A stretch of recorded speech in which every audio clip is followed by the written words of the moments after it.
el último también pensamiento que yo ahí en el Word lo llamé como seres 4D. Eso también es una idea personal, pero me gustaría comentárselas. Eh, Cuando habla Harari de la revolución cognitiva, habla de que, ¿no? Como que hasta ese momento el resto de los sapiens, el resto de los homos podían decir, che, hay un río, perdón, hay un tigre en el río, pero no podían decir, está el dios tigre, ¿no? Y esto fue lo que nos dio la gran ventaja evolutiva que nos permitió transformarnos en lo que nos transformamos. Ahora, lo que a mí yo pienso o me imagino es que también hay una cuestión que tiene que ver con el manejo del tiempo. Me parece que no lo explica Harari y no sé si esto es necesariamente así, pero me parece que hay una cuestión con que los animales y posiblemente los homos más antiguos vivían el instante, cosa que todas las prácticas espirituales nos recomiendan para ser felices, esto de vivir el instante. No estaban en ese momento, entonces podían, yo me imagino, ¿no? Bueno, bueno, había un tigre en el río, o yo voy a ir al río ahora, contarle a un amigo, che, yo voy al río, no voy al río porque había un tigre en el río. Ahora bien, lo que a mí se me ocurre que se nos sumó eh, a los sapiens es esto de imaginarnos. La capacidad de inventar e imaginar, ¿no? Como la capacidad de decir Claro, que no la existe. capacidad de viajar en el tiempo en el sentido de decir, ¿qué pasaría si? O hubiera estado bueno que yo agarrara aquella piedra cuando estuve en el río. Nos empiezan a aparecer otros tiempos verbales, como el hubiese, y pensar, bueno, no, si yo voy al río, ¿no? Planificar en un futuro acciones y pensar o sentir, pensar los efectos que puede llegar a tener eso y en base a eso cambiar nuestra cultura. Y por eso ahí es donde yo nos llamo a los sapiens seres 4D con una cuarta dimensión. Es un chiste que hago, entre comillas, ¿no? Pero podemos suponer que los animales comunes, digámosle así, son seres 3D que se pueden mover en el espacio de la manera que quieran, ¿no? Pueden ir hacia arriba, hacia abajo, hacia la izquierda, hacia la derecha. Pero van a vivir siempre en el momento presente, van a estar siempre en el lugar donde están, por decirlo de alguna manera. En cambio, los sapiens, yo creo que lo que nos da esta gran capacidad es esta capacidad de poder movernos en el tiempo mentalmente, obviamente, solo en nuestra cabecita, pero podemos pensar qué hubiera pasado si, o pensar qué pasaría si, ¿no? Esta capacidad de pensar, de irnos del instante presente a otros momentos en el tiempo, es la que nos da este plus Sí, porque eso termina llevando también a convencer a la gente de estas cosas, ¿no? Como lo que decía el chomete del Harari, no sé cómo es, de los mitos y de cómo terminan convenciendo de las iglesias y bueno, terminan convenciendo a la gente de hacer cosas y como poder llegar a trabajar con mucha gente desconocida, ¿no? Totalmente. De poder inventar o poder imaginar. Sí, proyectar. También lo relaciono con lo que dice el capítulo 2 sobre la revolución agrícola.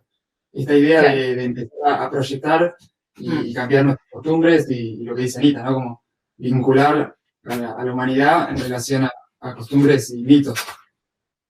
Totalmente. No entendemos, ¿no? Hablamos, ponemos como ejemplo de las religiones como, ¿no?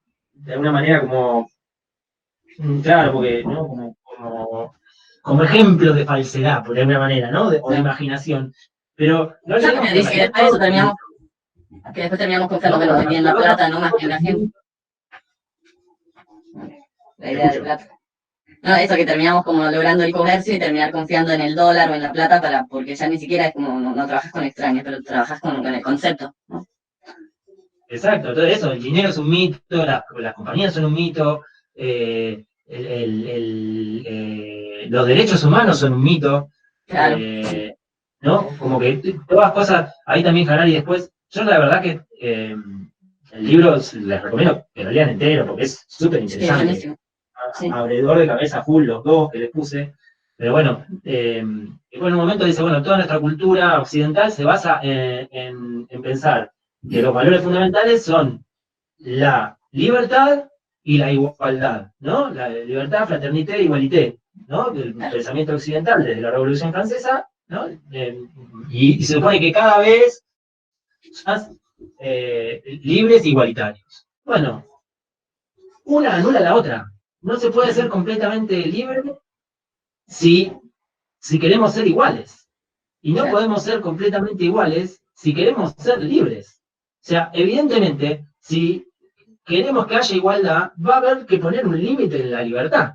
Y sin duda, si queremos que haya libertad, vamos a tener que ser desiguales. Y esto lo habla, ¿no? Del Sapien, de la capacidad de creer en dos conceptos que se anulan mutuamente y creer en los dos sin ningún problema, ¿no? Como la cruzada, ¿no? No matarás, decía la Biblia. Ah, bueno, pero vamos a matar bueno, sí, o la mayoría de la guerra, toda la guerra, ¿no? Religiosa, como todas las religiones que hicieron guerra religiosa tienen el concepto de no matarás. Pero, bueno, no importa, con esto no hay problema porque es otra cosa, ¿no? Y no tenemos ningún problema los Sapien en convivir con dos conceptos que se anulan mutuamente. En un momento pensamos en uno, nos parece re lógico, y en otro momento pensamos en otro, nos parece re lógico, y resulta que esos dos conceptos juntos no pueden ir. Pero no importa, ¿no? Tenemos esa capacidad, y de hecho esa capacidad es la que nos hace lo que somos, ¿no? Y poder avanzar como avanzamos. Bueno, entonces esto, pensarnos, y cómo el otro temita con esto de los seres 4D, en el sentido de los Sapiens como poder viajar en el tiempo, me resulta significativo cómo en la ficción audiovisual de hoy en día, de los cines del mainstream, está completamente todo el tiempo el viaje en el tiempo, vale la redundancia, ¿no? Todos los grandes blockbusters de Hollywood tienen un manejo del... Casi siempre hay viajes en el tiempo, qué sé yo, Endgame, todas esas implican realidades alternativas, ¿no? Que viajar para atrás. Pero aunque no lo tengan en sí como viaje en el tiempo, sí, todas tienen en este momento un relato no secuencial, ¿no? Empiezo a contar la historia, después digo 15 días antes, después digo 2 horas después, ¿no? Como que están muy de moda este tipo de relatos, lo hablamos también en la primera clase, ¿no? Como que cuando salió Pulp Fiction, que era una historia que estaba contada fragmentada, que no era ni la primera, ni obviamente fue la última, pero en ese momento fue como, wow, mirá, no empieza por el principio, arranca y después vos te vas enterando. Hoy en día las series para niños tienen ese tipo de relato. No, y esto también son cosas que a mí me hacen, digamos,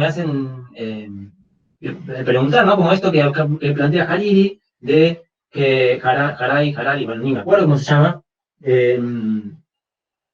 de cómo la ficción, la ciencia ficción, pero en realidad la ficción en general, le va dando, o por lo menos para mí, le va dando forma también a la realidad, ¿no? Las cosas, las historias que contamos, y cuánto nos las creemos, le van dando forma a la realidad, inclusive a los elementos tecnológicos que vamos inventando y que vamos generando. Entonces, me pregunto si no terminaremos viajando en el tiempo, con tanta ficción sobre viaje en el tiempo. Bueno, nada, cosas que yo pienso, que quería compartir con ustedes.